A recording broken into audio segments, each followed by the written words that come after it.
जो दिल्ली में हत्याएं हुई है, मैं उनको हत्याएं कहूंगा। वो भगदड़ में मौत नहीं है। भगदड़ क्यों हुई, उसकी जिम्मेदारी किसकी है? सरकार की, रेलवे मंत्रालय की, रेलवे के सिस्टम की।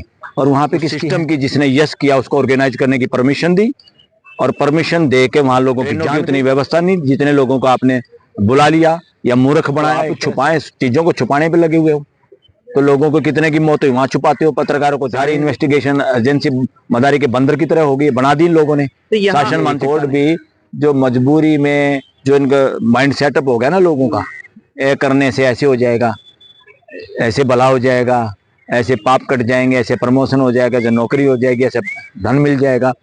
हमारी कथा कहानी में ये तो है, फलाने की पूजा करो ये हो जाएगा, फलाने की पूजा करो। नॉनसेंस है, ढोंग फैला रखा है देश में। देश में सनातनी परंपरा लोगों को मानसिक गुलाम बनाने के लिए नहीं होती। ये सनातनी परंपरा नहीं है, ये वर्णवादी परंपरा है। ये वर्णवादी दिमक ने देश को खाया हुआ है। वर्णवादी लोगों की कथा कहानियों में, वर्णवादी लोगों के इस तरह के सम्मेलनों में ये देश जितना जकड़ा रहेगा, अपने पैरों पे खुद। कितनी बार आप गंगा नहा के आए हो? कितने लोगों के पाप कटे हैं? ये नहाने से पाप कटते तो बाकी चीजों की जरूरत नहीं, फिर तो यहाँ सरकार की भी जरूरत नहीं थी। अपने आप ही सारा समाज अपने आप ही ठीक हो जाता।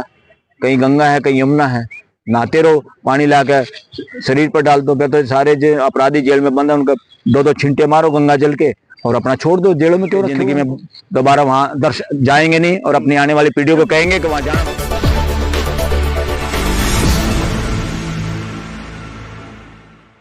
मैं हूं प्रभात। इस वक्त मैं सुप्रीम कोर्ट में हूं। हमारे साथ हैं सुप्रीम कोर्ट के वरिष्ठ एडवोकेट बलराज सिंह मलिक जी। जिस तरीके से नई दिल्ली रेलवे स्टेशन पर भगदड़ मची, और भगदड़ की ऐसी कहानियां जो है पिछले कुछ महीनों से लगातार सुनाई दे रही है। महाकुंभ में जिस तरीके से लोगों को बुलाया गया और उसके बाद महाकुंभ में श्रद्धालुओं के बीच भगदड़ मच गई अचानक रातों रात, उसमें कई लोग मरे। वहां पर तमाम आरोप भी लगे, विपक्ष ने तमाम आरोप लगाए कि मौतों का आंकड़ा कहीं और ज्यादा है, जबकि सरकार ने 30 तक के आंकड़े जारी किए थे।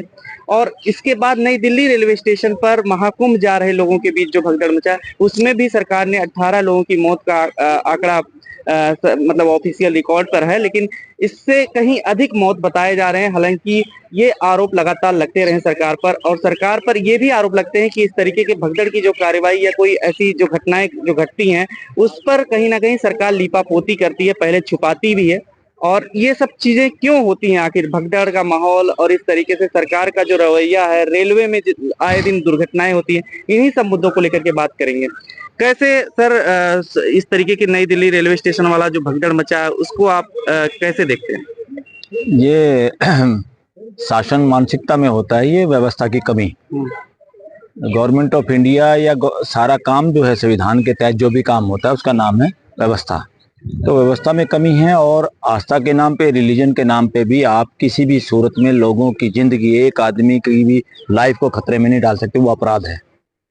और यहाँ पे महाकुंभ के नाम पे, कुंभ एक्सप्रेस के नाम पे, अरे भाई रेलवे सबसे बड़ा एक पराक्रम है, एक उपक्रम है देश का, वहाँ पर इस तरह से, और वो भी नई दिल्ली में, देश की राजधानी में, ऐसे कैसे हो सकता है? कुंभ में है, वहाँ भी लोगों की अव्यवस्था लोगों को देखनी पड़ी, यहाँ भी अव्यवस्था, लोगों की जान चली गई। ये अपराध है, और इस पे तो मिलजुल के अब लगातार इंडिया में भी कानून बनाने की जरूरत है, और इंटरनेशनल लेवल पे पूरी दुनिया के लिए, ताकि दुनिया के लोगों को रिलीजन और फेथ, आस्था के नाम पे मूर्ख बनाना, ढोंग जो व्याप्त है देश और दुनिया में, वो सारा का सारा मानवता के खिलाफ है। तो मानवता को बचाने के लिए ढोंग और इस तरह के कार्यक्रमों से बचना होगा, जिसमें एक आदमी की भी जान को खतरा है, या जो अनसाइंटिफिक है, या जिसमें लोगों की जान खतरे में हो सकती है, जिससे लोग फंडामेंटलिस्ट हो सकते हैं, जिनसे उनका मानसिक विकास रुक सकता है। उन सारे कार्यक्रमों पे के अगेंस्ट, उन चीज़ों को लेकर देश में भी, भारत में एक कानून बनाने की जरूरत है, क्योंकि यहाँ पे बहुत सारे फेथ हैं, बहुत सारे रिलीजन हैं। अगर इस देश को बचाना है फ्यूचर में, तो एक कुछ कानून लाने पड़ेंगे जो कि रिलीजन और फेथ को खुली छूट नहीं दे सकते। कहीं पे कोई प्रोग्राम होगा तो सरकार उस जिम्मेदारी से भाग नहीं सकती। इसमें एक तरह से मैं कहूँगा ये सरकार द्वारा की गई हत्याएं हैं। क्यों हैं? क्योंकि सरकार का काम है व्यवस्था देखना। अगर आप व्यवस्था नहीं देख सकते तो आप उस चीज को कैसे अलाउ कर सकते हैं? दिल्ली में लोगों को इकट्ठा होने से रोकते हैं आप, किसानों को आप अपनी बात रखने से रोकते हैं, लोगों को जंतर मंत्र आने पे रोकते हैं, परमिशन नहीं देते। वहां फेथ के नाम पे, आस्था के नाम पे आपने इतनी बड़ी परमिशन कैसे दे दी और उसका प्रचार प्रसार कैसे किया आपने, और उस फेथ के अंदर और ज्यादा उसको वो बनाने के लिए, वोट की राजनीति के लिए सारे लोगों में डुबकी लगाने का कंपटीशन हुआ। प्राइम मिनिस्टर क्या, राष्ट्रपति क्या, उपराष्ट्रपति क्या, साहब ने ड्रामा किया, देश के पूंजीपति क्या। वहां जाके अगर वहीं जाके सारे पाप धुल जाते हैं तो इसका मतलब पाप करने की छूट है, और फिर गंगा में वहां डुबकी लगाओ, वो भी वाराणसी में डुबकी लगाओ, कुंभ पे और कहीं लगाओगे तो नहीं बात बनेगी। क्या नॉनसेंस है, पागलपन है। इन सारी कथा कहानी और ग्रंथों का भी ऑडिट करने की जरूरत है। आप पुरानी कोई लिखी हुई चीज होंगी, उनका कोई उस वक्त कोई जरूरत रही होगी। अंधविश्वास, फेथ और रिलीजन के नेगेटिव जो एस्पेक्ट्स हैं उसमें ना फंस के रह जाएं, और उनका जीने का तौर तरीका साइंटिफिक हो, नेचुरल हो। तो आस्तिक और नास्तिक दोनों बेहुदे शब्द हैं, इनका कोई मतलब नहीं। पूरी मानव जाति को उन्होंने जकड़ा हुआ है। एक कहते हैं किसी ने बनाया है, एक कहते हैं किसी ने नहीं बनाया। ये कौन है बीच में? वो कौन है जो बनाने वाला है? कोई कह रहा है उसने नहीं बनाया। ये दोनों बकवास हैं शब्द। असली चीज है वास्तविकता, रियलिटी, प्रेजेंट। और वास्तविकता नेचर में कोई ऐसी नहीं है जिसमें कोई सीक्रेट हो, सीक्रेसी हो। और ये जो सीक्रेसी के पहलू कुछ लोगों को ज्ञान होता, बाकियों को नहीं होता, ये ढकोसला जो चल रहा है ना मानव जाति में, पूरी मानव जाति को 800 करोड़ को बचाने के लिए अब इंटरनेशनल लेवल पे भी और कंट्री लेवल पे भी इसमें कानून बनाने की जरूरत है। और जो दिल्ली में हत्याएं हुई है, मैं उनको हत्याएं कहूंगा, वो भगदड़ में मौत नहीं है। भगदड़ क्यों हुई, उसकी जिम्मेदारी किसकी है? सरकार की, रेलवे मंत्रालय की, रेलवे के सिस्टम की। और वहां पे किसकी है? वाराणसी पे किसकी है? उस सिस्टम की जिसने यस किया, उसको ऑर्गेनाइज करने की परमिशन दी, और परमिशन दे के वहां लोगों की जान गई। लोग वहां इधर उधर खुले में शौच करने पे मजबूर हुए, पीने तक का पानी लोगों को नहीं मिला, सोने की व्यवस्था नहीं थी, ट्रेनों की उतनी व्यवस्था नहीं। जितने लोगों को आपने बुला लिया या मूर्ख बनाया, एक तरह से मैं इसको कहूंगा मूर्ख बनाना, क्योंकि ये किसी कुछ लोगों पे, कुछ सो कॉल्ड संतों पे ये बातें नहीं छोड़ी जा सकती। रिलीजन की बात या फेथ की बात भी कुछ लोगों की बपोती नहीं बनाई जा सकती। इस पे हम सबको बोलना होगा। और जो आदमी जिस फेथ के नजदीक है, या जिस तरह की जीवन शैली में है, जिस तरह के सामाजिक ताने बाने से आता है, हर एक को उठ खड़ा होना पड़ेगा सवाल उठ इसके खिलाफ। कि जो एक घंटे में 1500 टिकट बिकी, ऐसा कुछ बताया गया, और साथ ही अनाउंस जो किया गया उससे थोड़ा भ्रम का माहौल बचा, और रेलवे स्टेशन पर इस तरीके से दूसरा, जब आपके पास गाड़ियां नहीं, उनमें बैठने की व्यवस्था नहीं, ये जानवरों की तरह भर के ले जाओगे आप इंसानों को मोक्ष दिलवाने के लिए? जिस तरह से देश के लोग यहाँ जंजीरों में, पैरों में बेड़ी, हाथों में हथकड़ी, हमारे यहाँ अपराधियों को भी ये नहीं लगा सकते आप, जब तक स्पेशली आप मेंशन नहीं करोगे कि इसका ये भागने का डर है या खतरा है या इस तरह की बात है, आप हथकड़ी नहीं लगा सकते। यहाँ पे प्राइम मिनिस्टर जाता है, वहां साइन करके आता है, ये करते वो करते, ड्रामेबाजी चल रही है। क्या इंटरनेशनल रिलेशन है? जब एक पड़ोसी देश या कोई भी देश हमारे नागरिकों को इज्जत से हमारे वापिस नहीं छोड़ सकता, आप हथकड़ी लगा लगा के उनको पंजाब में छुटवा रहे हैं। हिम्मत नहीं हुई आपकी कि उनको दिल्ली में छुटवाएं। तो आप छुपाएं, चीजों को छुपाने पे लगे हुए हो। तो लोगों को कितने की मौत हुई वहां छुपाते हो, पत्रकारों को जाने नहीं देते। ये शासन मानसिकता ये नहीं चलेगी इस देश में। ये डेमोक्रेसी है, डेमोक्रेसी में पत्रकारों को बुलाया जाता है, सुविधा दी जाती है ताकि एक एक रिपोर्टिंग हो, किसकी गड़बड़ है वो पकड़ी जा सके, कौन कर्मचारी ड्यूटी नहीं कर पाए वो पकड़े जा सके। तो बिना पत्रकारों के कौन इन्वेस्टिगेशन करेगा इस देश में?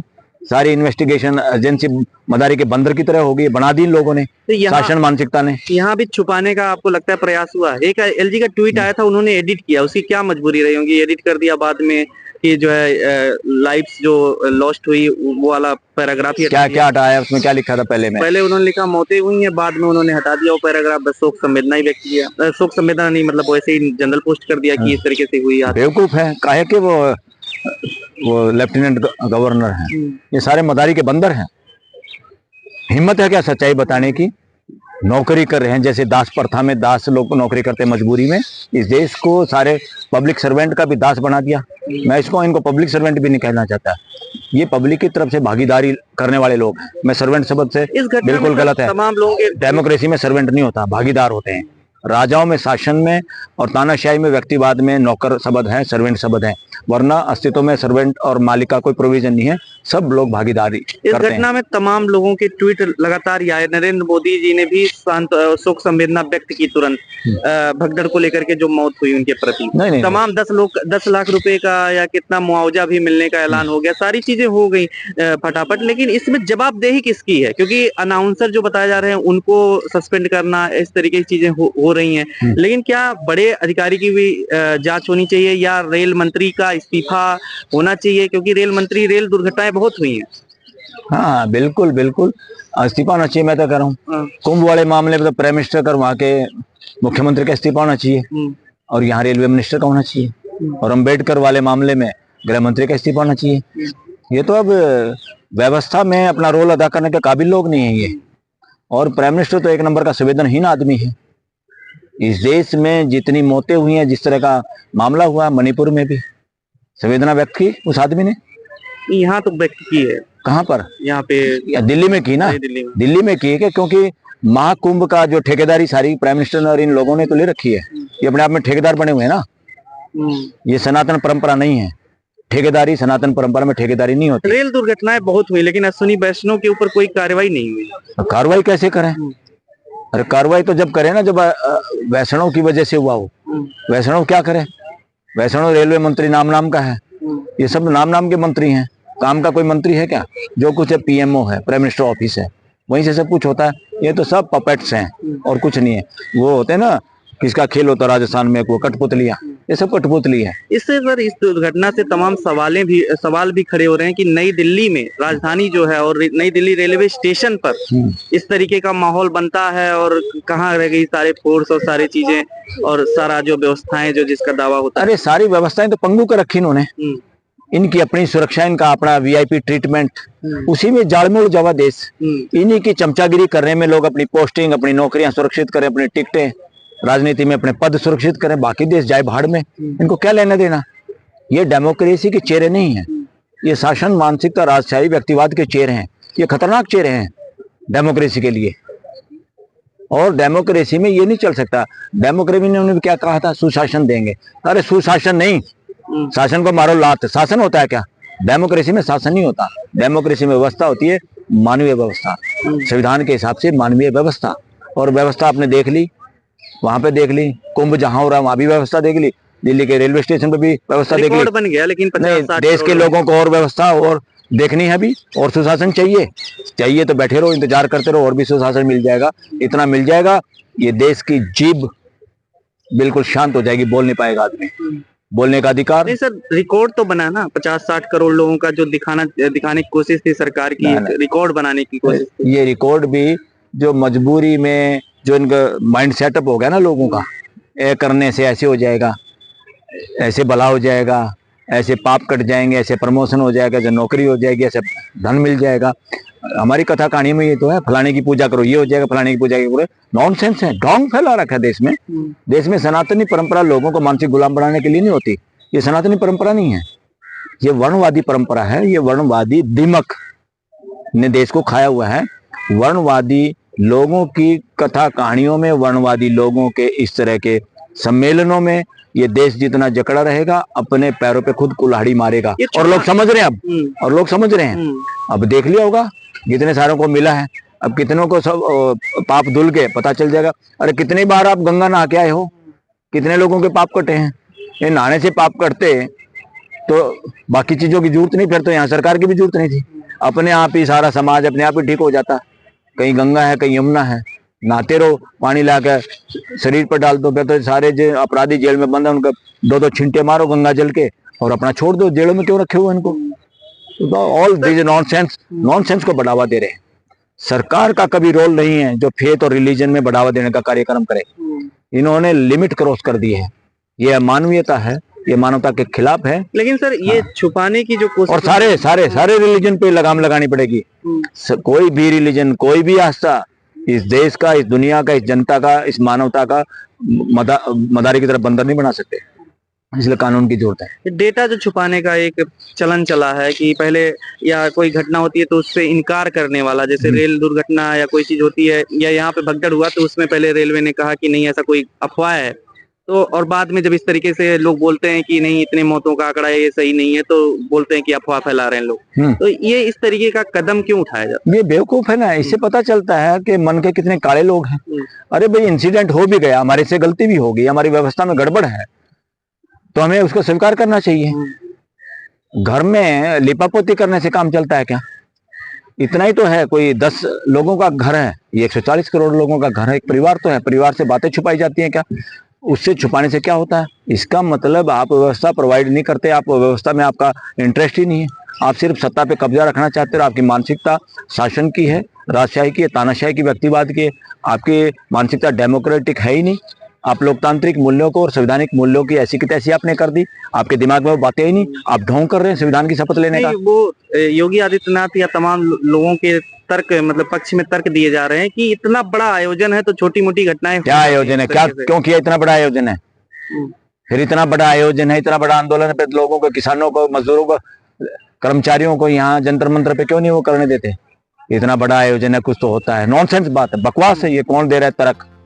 ये बदमाशों के तर्क हैं, ये कुतर्क मानवीय लोगों के हो सकते हैं। इतना बड़ा आयोजन है, इतना बड़ा आयोजन करने की क्या जरूरत थी? नॉनसेंस है। जिसने भी आयोजन किया है वो सब जिम्मेदार हैं, लोगों के हत्यारे हैं। इस देश के जो लोग कुंभ में या दिल्ली के रेलवे स्टेशन में मारे गए हैं, मरे हैं, वो सब मारे गए हैं। उनको मारने के लिए सारे लोग पकड़ने चाहिए। जो कुंभ के आयोजन समिति और उसको परमिशन देने वाले जो लोग हैं उनको गिरफ्तार करना चाहिए, उनको पकड़ना चाहिए, चाहे वो नेता हो चाहे संत महात्मा हो। लेकिन कोर्टों का क्या रवैया है? सुप्रीम कोर्ट में आप हैं, सुप्रीम कोर्ट भी इन चीजों पे संज्ञान तो कभी लेती नहीं है। सुप्रीम कोर्ट संज्ञान कहाँ लेती है? जैसा देश है ऐसी सुप्रीम कोर्ट। सुप्रीम कोर्ट की सिचुएशन वही है जैसे सरकार की। सुप्रीम कोर्ट में बिरले आपको जज दिखाई देंगे जो हिम्मत दिखाते हैं। बाकी सुप्रीम कोर्ट क्या है? सुप्रीम कोर्ट भी टाइम पास है, सब अपना अपना काम करे, अपनी नौकरियां कर रहे हैं, अपना समय व्यतीत कर रहे हैं। Who is caring fundamental right of the people of this country? Who is caring constitution of this country? ये गलत है। लेकिन सर आपके ऊपर भी प्रश्न उठेगा, एक अंतिम सवाल जो है कि जो लोग महाकुंभ नहीं जा रहे हैं, जो आस्था नहीं है जिनमें, वही इस तरीके की बातें करते हैं। आपके ऊपर अगर सवाल उठे कि महाकुंभ नहीं गए आप, तो आप क्या कहेंगे? तो इसका मतलब 50 करोड़ ये बता रहे हैं, झूठे आंकड़े हैं इनके, एकदम बकवास है, झूठ बोल रहे हैं, देश को गुमराह कर रहे हैं। कोई 50 करोड़ नहीं गए, ना 50 करोड़ को जाने की जरूरत है, ना देश के लोगों को वहां जाने की जरूरत है, ना उससे कुछ होने वाला है।